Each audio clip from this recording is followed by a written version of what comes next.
Un jour, j'ai été invitée par l'ECH à un week-end pour maman qui avait des enfants handicapés. Et il y avait deux intervenantes qui s'étaient connues à l'IUSL. Elles s'entendaient comme larrons en foire. Elles étaient tellement joyeuses que quand je suis rentrée chez moi, en fait, j'ai cherché des informations sur l'Institut.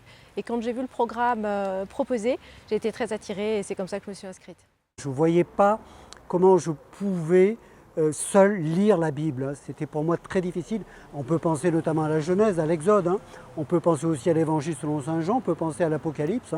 Beaucoup de textes sont quand même difficiles et méritent un enseignement, méritent un approfondissement.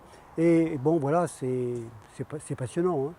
C'était d'abord une curiosité. En même temps, je découvrais ma foi. Et j'avais un trou dans mon emploi du temps entre un TD et un cours. Donc je pouvais assister sans examen pour cette fois-ci au cours sur les confessions de Saint-Augustin. Et c'est comme ça que j'ai découvert qu'au séminaire Saint-Luc, on donnait des cours à la fois en philosophie et en théologie. Et c'est plusieurs années après, cette année-ci, que je suis revenu pour choisir une plus grande palette de cours. La grande découverte pour moi, ça a été l'exégèse et le contact avec la parole de Dieu. Parce qu'avant d'être venue à l'IUSL, moi je pensais que Dieu m'avait oubliée en gros, puisque j'avais l'impression de jamais retenir et jamais comprendre la parole de Dieu.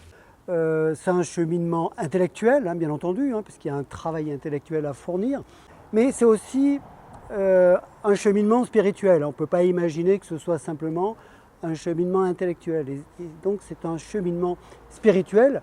Alors, cheminement spirituel, c'est plus difficile à expliquer, mais il y a l'idée d'un approfondissement de la foi, d'une meilleure connaissance qui permet un espace d'ouverture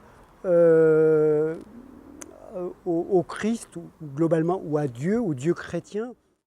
J'ai surtout suivi des cours de philosophie et il y a toute une école philosophique chrétienne, en particulier catholique, qui n'est pas abordée dans le reste du monde et qui est pourtant tout à fait cohérente et tout à fait valable et crédible même.